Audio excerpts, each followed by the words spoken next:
In September 1939, the food supply chain of an entire continent shattered almost overnight.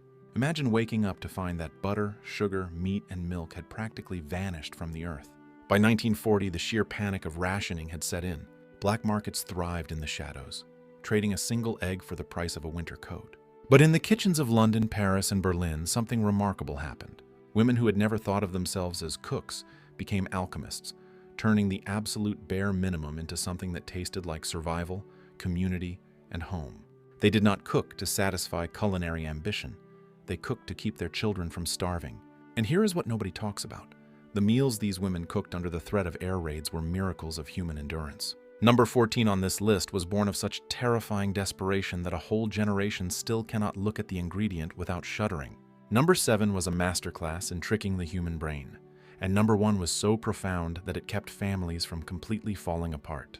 These 30 meals did not disappear because they were bad. They disappeared because modern convenience culture ate your grandmother's recipe box alive. Before we start, hit subscribe, because what you are about to learn might be the most important survival knowledge hiding in plain sight. Let us count down the 30 forgotten survival meals that kept Europe alive during WWII rationing. Number 30, tulip bulb soup. During the horrific Dutch hunger winter of 1944, a Nazi blockade cut off all food shipments to the Western Netherlands. Desperate mothers turned to the country's most famous export, tulips.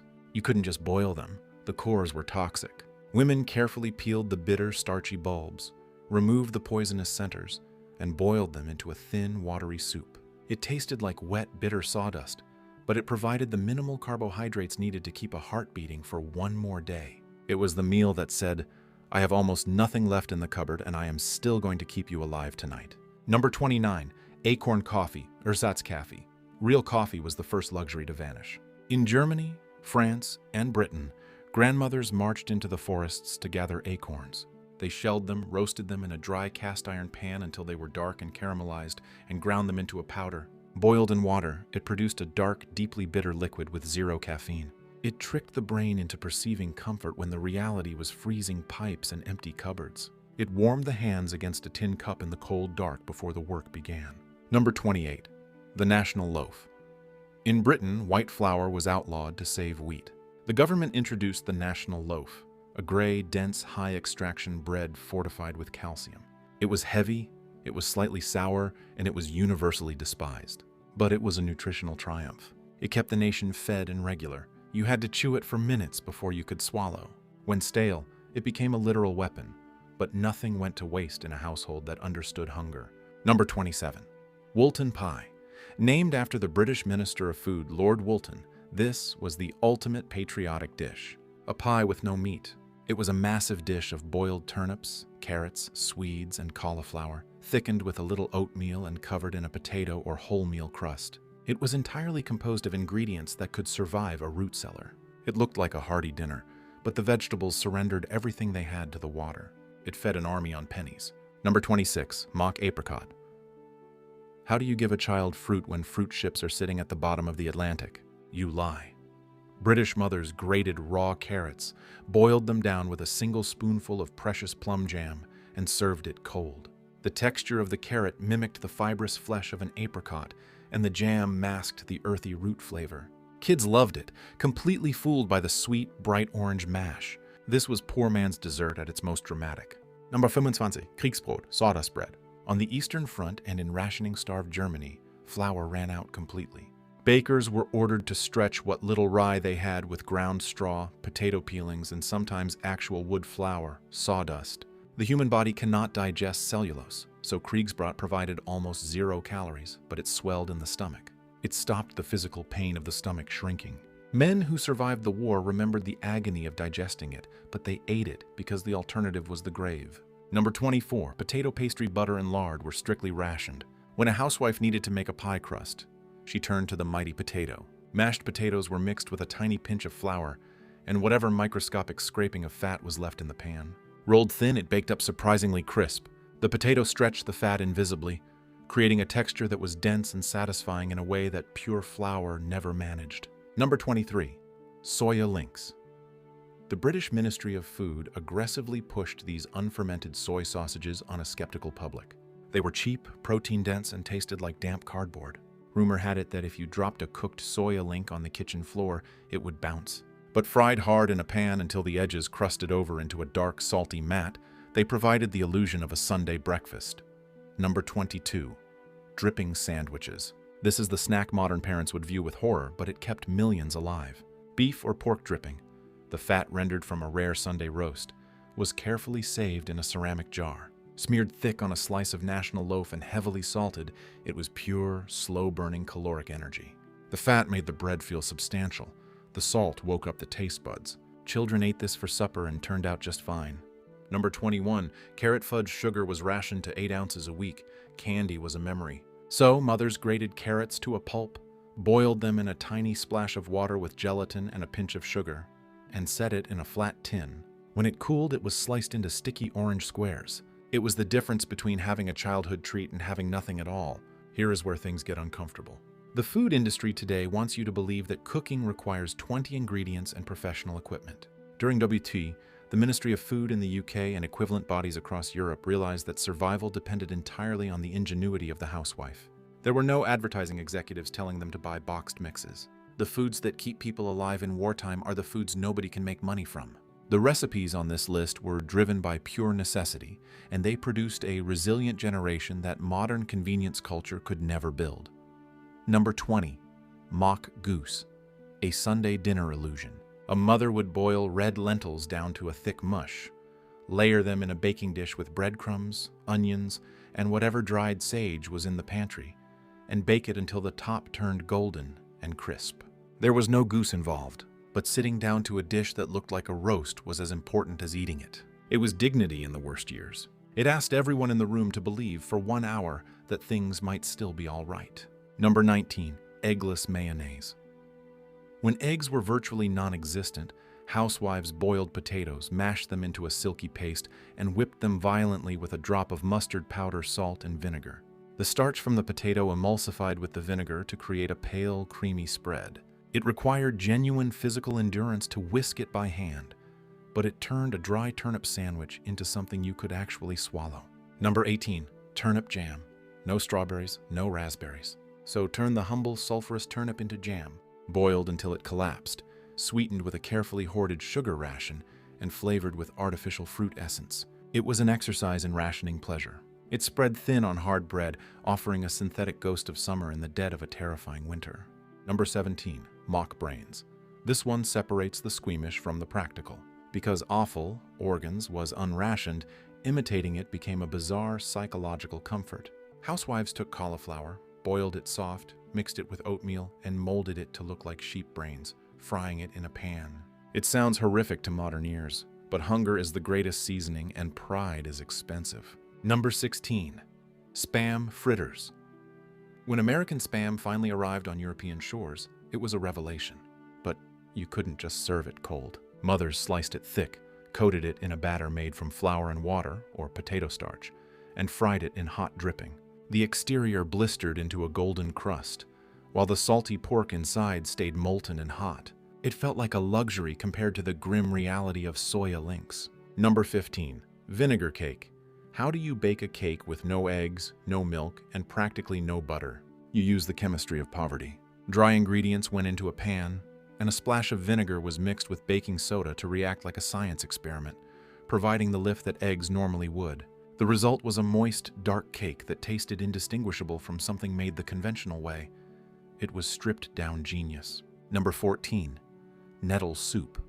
People in France, Eastern Europe, and the UK realized that the weeds in the bombed-out lots were free food. Stinging nettles, gathered with thick gloves, were boiled into a bright green soup. Once boiled, the sting vanished. The liquid was dense with iron and vitamins that the government rations lacked completely. It tasted like earthy spinach, and it cost absolutely nothing. Number 13. Mock banana. A child born in 1939 might not see a real banana until 1947. Mothers boiled parsnips, mashed them smooth, and stirred in synthetic banana flavoring. Smeared on bread, the visual and the smell were perfectly accurate. The first bite tasted like dessert. The second bite tasted like a root vegetable. But children ate it eagerly.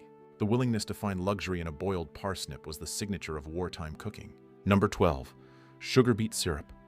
Across Germany and the Netherlands, sugar beet was grown everywhere. Families would boil the massive, ugly beets for hours, pressing the pulp to extract the juice and then boiling that liquid down into a dark, sticky, molasses-like sludge.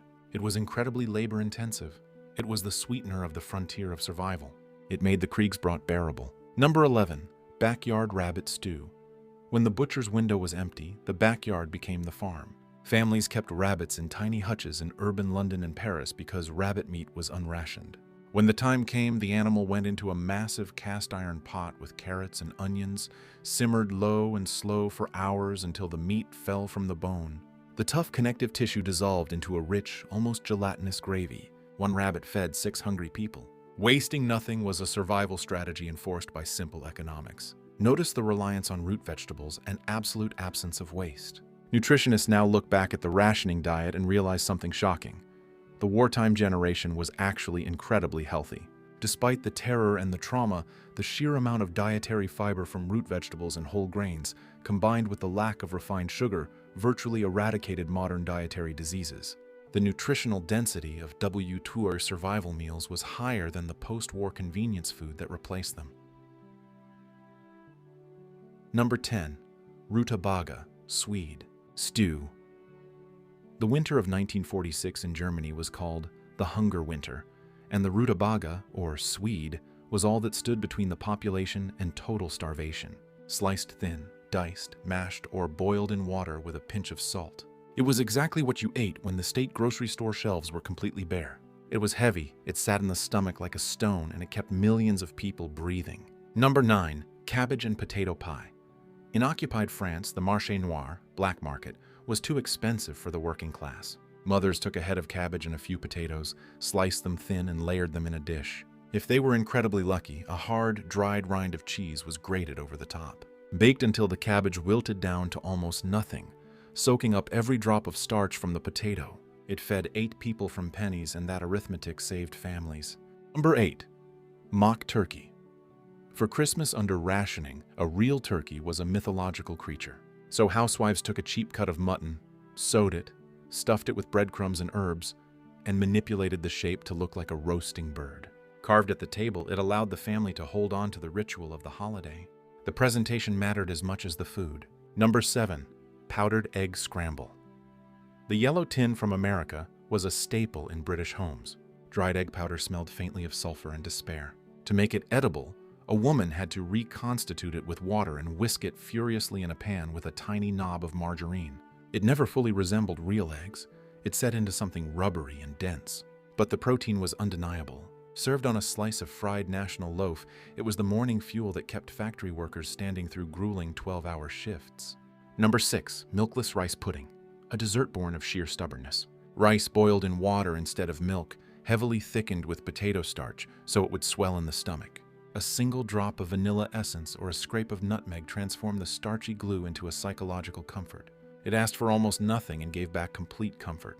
Number 5. Mock fish, Glamorgan sausages. In Wales and Britain, actual fish was rare due to U-boat attacks on fishing trawlers. Housewives took their tiny 2O's cheese ration, mixed it with leeks and breadcrumbs, and formed them into the shape of fish or sausages. Fried in a skillet, the cheese melted, binding the breadcrumbs into a crispy golden crust. It was a textural event that tricked the palate into believing it was eating something rich and decadent. Number 4.